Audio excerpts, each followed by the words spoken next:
Hola amigos, hoy en Motorcar tenemos este vehículo que veis aquí, que es el Mitsubishi Eclipse Cross, un enchufable, y vamos a realizarle nuestra superprueba definitiva de híbridos enchufables. Sabremos cuántos kilómetros podemos recorrer en modo totalmente eléctrico y cuánto consume con y sin batería. Vamos a verlo. Batería al 100%, ahí la podéis ver. Vamos a afrontar este primer trayecto en modo totalmente eléctrico. El objetivo de este trayecto es no utilizar ni una sola gota de gasolina.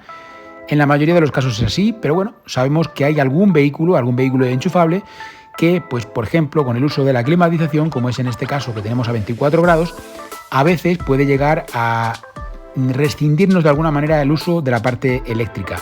Vamos a poder comprobarlo también con este vehículo, así es que no os preocupéis porque se trata precisamente de poder ver cuántos kilómetros somos capaces de recorrer en modo completamente eléctrico, pero además también conocer el funcionamiento de este coche en particular, de este Mitsubishi, en ese tipo de situación cuando queremos ir en eléctrico.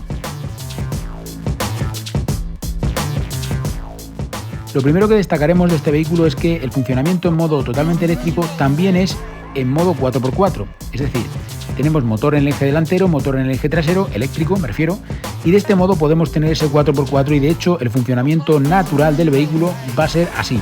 Vamos a ir en modo 4x4 aunque vayamos en eléctrico también. Tal como os comentamos cuando realizamos la review de este Mitsubishi, contamos con levas detrás del volante para poder accionar la frenada regenerativa, es decir, para poder aumentar o disminuir la presión sobre la frenada regenerativa y para que nos pueda ayudar a dosificar esa presión sobre la frenada regenerativa, por ejemplo, cuando nos acercamos a una rotonda, que es cuando realmente vamos a poder llegar a utilizarlo. No es algo que lo vayamos a tener continuamente o constantemente accionado, ¿vale? Lo normal es que vayamos en el nivel 0. Mientras poco a poco vamos llegando al final de este primer trayecto en modo completamente eléctrico con este Mitsubishi Eclipse Cross enchufable, quiero recordarte que tienes disponible la web oficial del canal, motorcar.com, donde podemos ayudarte a conseguir la mejor oferta para ese vehículo 100% eléctrico o híbrido enchufable que estás buscando. Recuerda que en motorcar.com podemos ayudarte a conseguir la mejor oferta. Y además recuerda que en motorcar.com y solo en motorcar.com podrás encontrar el ranking comparativo con todos los vehículos, tanto eléctricos como híbridos enchufables que han pasado por el canal, donde podrás comprobar cuáles son las características y lo que nos puede aportar cada uno de ellos en nuestro uso diario. Bueno, pues ya tenemos la primera cifra. Hemos sido capaces de recorrer en modo totalmente eléctrico con este Mitsubishi 50 kilómetros. ¿Son muchos? ¿Son pocos? Bueno, pues es una cantidad superior a la cifra de kilómetros en modo eléctrico homologada, que son 45 kilómetros. Y además lo hemos hecho en unas circunstancias pues totalmente reales, utilizando la climatización como lo haríais cualquiera de vosotros en vuestro uso diario, en vuestro uso cotidiano. 50 kilómetros sí que es verdad que no es una cantidad de kilómetros exagerada, teniendo en cuenta que hemos visto vehículos en este trayecto en particular en modo eléctrico que son capaces de superar los 70 y los 80 kilómetros, incluso 90 kilómetros, y más o menos son vehículos de unas características, de unas dimensiones más o menos similares. Pero bueno, en este caso tampoco está nada mal. Hemos podido conseguir esos 50 kilómetros. Hay una parte de la batería que se reserva. Los vehículos, en general, los vehículos asiáticos suelen mantener una parte de la batería reservada y esto hace que no podamos llegar tampoco a conseguir unas autonomías en modo 100% eléctrico tan grandes. Hemos podido darnos cuenta además de otro factor importante y es que es un vehículo 4x4 y es 4x4 cuando vamos en modo eléctrico también.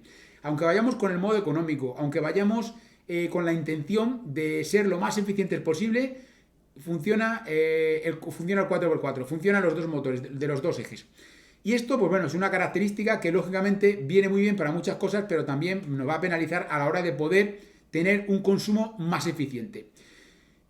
Bueno, esto a grandes rasgos sería lo que nos hemos podido encontrar. Hemos podido hacer uso de la climatización también, como os decía anteriormente, que esto es algo también importante. No ha encendido en ningún momento la parte térmica, que esto también es otro factor que hay que tener en cuenta. Y bueno, como os digo, yo creo que esos 50 kilómetros pueden ser muchos o pueden ser pocos dependiendo de nuestro uso y de lo que nosotros lo vayamos a necesitar. Pero también puede ser más que suficiente para la inmensa mayoría de todos vosotros.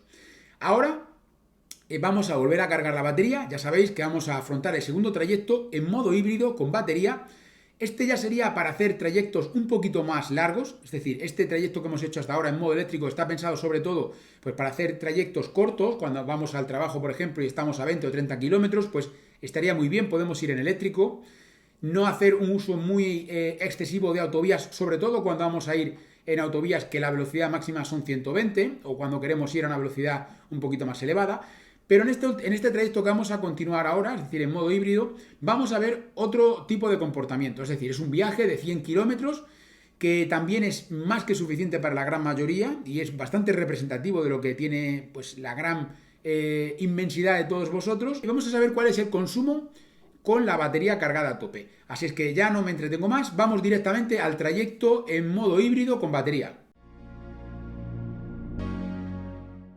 Ya sabéis cómo funciona esto. El segundo trayecto es en modo híbrido con batería, ¿vale? Es decir, hemos cargado la batería de nuevo al 100% para averiguar cuál es el consumo real de este vehículo, de este Mitsubishi, cuando tenemos batería, pero queremos circular en modo híbrido. Esto normalmente lo vamos a realizar cuando queramos hacer viajes un poquito más largos, pues como por ejemplo lo que vemos hoy aquí, que son 100 kilómetros. En ese tipo de situaciones es muy probable que vayamos a querer funcionar en híbrido, ¿vale?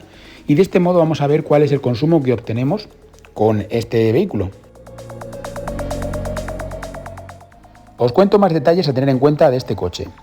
A ver, es un vehículo que cuando circulamos en modo híbrido, muchas veces nos vamos a encontrar con que la parte térmica está actuando como generador de energía. Es decir, el motor eléctrico, los motores eléctricos están moviendo el vehículo, pero la parte térmica pues funciona de alguna manera como un generador de energía para poder recargar la batería y que sea el motor o los motores eléctricos, en este caso, los que se encarguen de mover el vehículo. Esto lo hemos comentado en muchas ocasiones y nos habéis preguntado, ¿esto es mejor, esto es peor? Bueno, esto no es ni mejor ni peor, es una solución técnica que tiene sus ventajas y sus desventajas, como cualquier tipo de solución técnica. No hay soluciones técnicas perfectas. Entonces, en este sentido, simplemente que lo tengáis en consideración. Y luego, por otro lado, también debéis tener en cuenta que es un vehículo que en la mayor parte del tiempo va a estar funcionando igualmente en 4x4. Porque, como os decía, en modo eléctrico vamos con el 4x4 y, aunque vayamos en híbrido, como está generando energía para que pueda impulsar el vehículo la parte eléctrica, pues seguimos funcionando en eléctrico. Sí que es verdad que no todo el tiempo, hay que tenerlo en cuenta. Poco a poco nos vamos acercando al final de este segundo trayecto y podremos comprobar cuál es el consumo real de este vehículo. Hay que tener en cuenta algunos aspectos, como por ejemplo el viento. Hemos tenido un viento, yo diría que fuerte, en contra, es decir, de cara, y esto lógicamente va a hacer que se perjudique al consumo. No es todo el viento, pero por supuesto es un factor a tener en cuenta.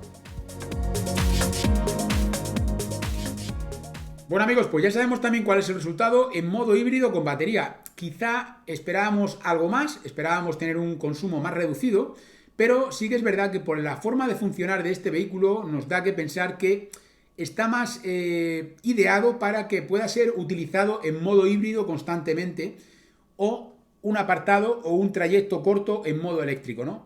A continuación veremos qué es lo que nos puede ofrecer también cuando ya no tengamos nada de batería, pero como os digo, en este trayecto en modo híbrido con batería, pues ha funcionado de la manera que habéis visto. No creo que haya mucho más que decir en ese sentido. Es un vehículo que tenemos con el 4x4 permanente y esto nos va a penalizar lógicamente en los consumos y hace que no sean tampoco, como os digo, unas cifras espectaculares.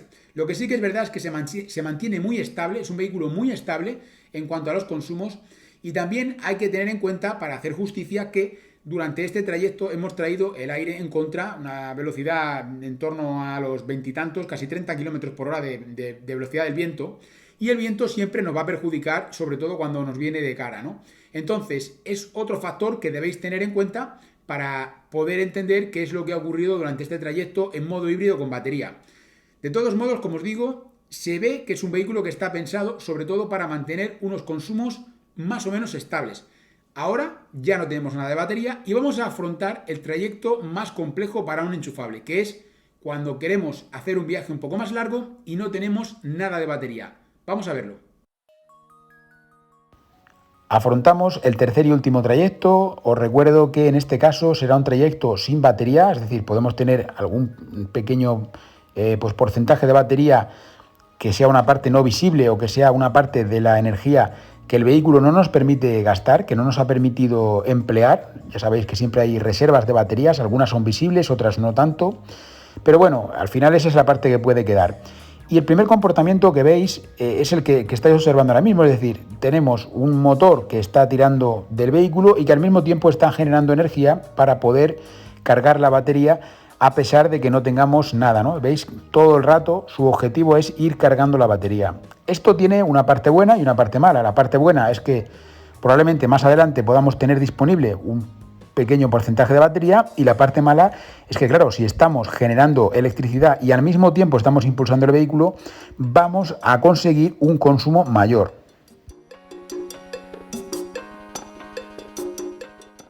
Aprovecho este momento de la prueba para recordaros que también nos podéis encontrar en otras redes sociales que utilicéis, como por ejemplo Twitter, Facebook, Instagram, TikTok. Tenemos el mismo nombre en todas ellas, Motorca Eléctrico, así que os invito a que nos busquéis y a que nos sigáis, ya que tenemos contenido específico, tenemos sorpresas, tenemos cosas interesantes en cada una de esas redes sociales y por lo tanto yo creo que os va a gustar.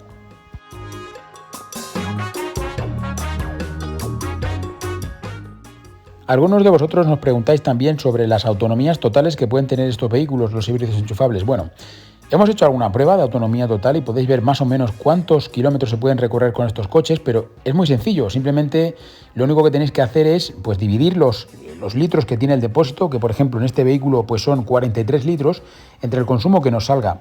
Pero como detalle, fijaos ahí el indicador de la gasolina, veis los 170 y pico kilómetros que hayamos recorrido hasta el momento. Esos 72 que veis ahí, que serían los de ida, más los del inicio, que en total hacen 179 kilómetros, fijaos, y no se había gastado prácticamente ni una rayita de lo que sería el depósito, ¿no? De la parte que habíamos consumido. Con esto os podéis hacer una idea de que realmente, aunque tengamos un depósito más o menos pequeño, porque son 43 litros solo, para un vehículo de gasolina no son muchos, podemos hacer muchísimos kilómetros. Con un híbrido enchufable se pueden hacer desde 600, 700, 800, incluso más de 1000 kilómetros en muchos casos. Por lo tanto, no es un factor que podamos considerar como que sea algo negativo, ni mucho menos. Bueno, pues ya tenemos el tercer y último trayecto, ya sabemos cuánto consume este Mitsubishi Eclipse Cross híbrido enchufable cuando circulamos sin batería y tenemos que afrontar un viaje más largo. La mayor parte del trayecto que realizamos en modo híbrido sin batería se realiza a la velocidad máxima de la vía, que son 120 km por hora, el trayecto más largo, y hay un pequeño tramo que tenemos de velocidad máxima a 100 km por hora. Bueno, pues hemos notado una diferencia muy importante entre el consumo que teníamos inicialmente y el que hemos podido conseguir al final. A 100 km por hora es un vehículo que se comporta con un consumo, yo diría que bastante contenido, bastante reducido, pero cuando tenemos que ir a 120, pues no le gusta demasiado. Importante, estamos hablando de un vehículo que cuenta con variador, ¿vale? Con variador. No tenemos caja de cambios con diferentes velocidades. Esto tiene sus, como siempre os digo, con el tema de la tecnología, todas las tecnologías tienen cosas a favor y cosas en contra, ¿vale? Nosotros procuramos enseñaros, pues, qué es lo que nos puede ofrecer cada una de las tecnologías y qué es lo que tiene mejor y qué es lo que tiene peor. Tiene mayor comodidad, es más fácil, pero también nos puede perjudicar en algunos momentos, sobre todo cuando tenemos que afrontar una cuesta arriba o en algún momento determinado nos puede llegar a afectar. También puede llegar a ser más ruidoso. Son sistemas distintos. Entonces, al final hemos conseguido un consumo medio de 6,9 litros a los 100, que llama curiosamente la atención este vehículo que ha conseguido 6 litros circulando en modo híbrido con batería. Alguno de vosotros puede pensar, bueno, es que da igual que le pongamos, que le carguemos la batería o que no. Realmente, como os decía antes, como os decía en el trayecto que hemos realizado en modo híbrido con batería, es un vehículo que está pensado sobre todo para que tenga unos consumos muy estables. Y en ese ser estables se ha utilizado pues una serie de tecnologías, como os decía, pues se monta un eje se monta un motor en un eje o se monta en otro, o funciona de una manera, funciona más como generador de energía que como impulsor del vehículo, la parte térmica. Y también se reserva una parte de la batería, se introduce, por ejemplo, un variador en lugar de una caja de cambios al uso. Bueno, todo este tipo de cosas tiene su parte buena y su parte mala. La parte buena que hemos podido ver es que tenemos unos consumos más o menos estables, ¿no? De hecho, hay una diferencia prácticamente de 1 litro, incluso un poquito menos de 1 litro, de circular con batería a ir sin batería. Sí que es verdad que hay que tener en cuenta que cuando íbamos hacia allá, cuando íbamos con batería, teníamos el viento en contra. Luego aflojó un poco, pero todavía teníamos un poquito más el viento a favor y eso hizo que tuviéramos un consumo mejor del que podríamos haber llegado a tener, ¿no? Y en el caso de la ida con batería, hizo que tuviéramos un consumo peor del que podríamos haber llegado a tener. Por lo tanto, más o menos vemos que se encuentra con unos consumos estables en todo momento y que es un vehículo en el cual se prima más la regularidad y el mantener unos niveles de consumos que, por ejemplo, hacer un perfecto recorrido en modo híbrido con batería y que luego pues, nos quedemos peor, ¿no? Bueno, esto es más o menos lo que hemos podido ver. Luego, si nos paramos a ver en el cómputo global de toda la prueba, de lo que hemos podido observar, pues se trata de un vehículo que en modo eléctrico puede hacer hasta 50 kilómetros haciendo uso normal de la climatización, algo que es de agradecer, algo que es pues bastante interesante. Y luego, bueno, pues tiene sus peculiaridades. Al final es un vehículo elevado y esto le penaliza muchísimo en trayectos, sobre todo cuando superamos la velocidad de 100 km por hora, ¿no? Hasta 100 tenemos unos consumos bastante contenidos, pero de ahí en adelante pues es lógico que los consumos se vayan a incrementar. Y entonces nada amigos, esto es lo que hemos podido observar en este vehículo, esto es lo que nos ha podido ofrecer. Espero que os haya gustado como siempre, dadle like si os ha gustado, no olvidéis suscribiros al canal si aún no lo habéis hecho. Es muy importante para nosotros que os suscribáis, no tenéis más que darle al botón de suscribirse, es gratis, no os cuesta nada y nos ayuda mucho. Y como siempre os digo, nos veremos en futuros vídeos.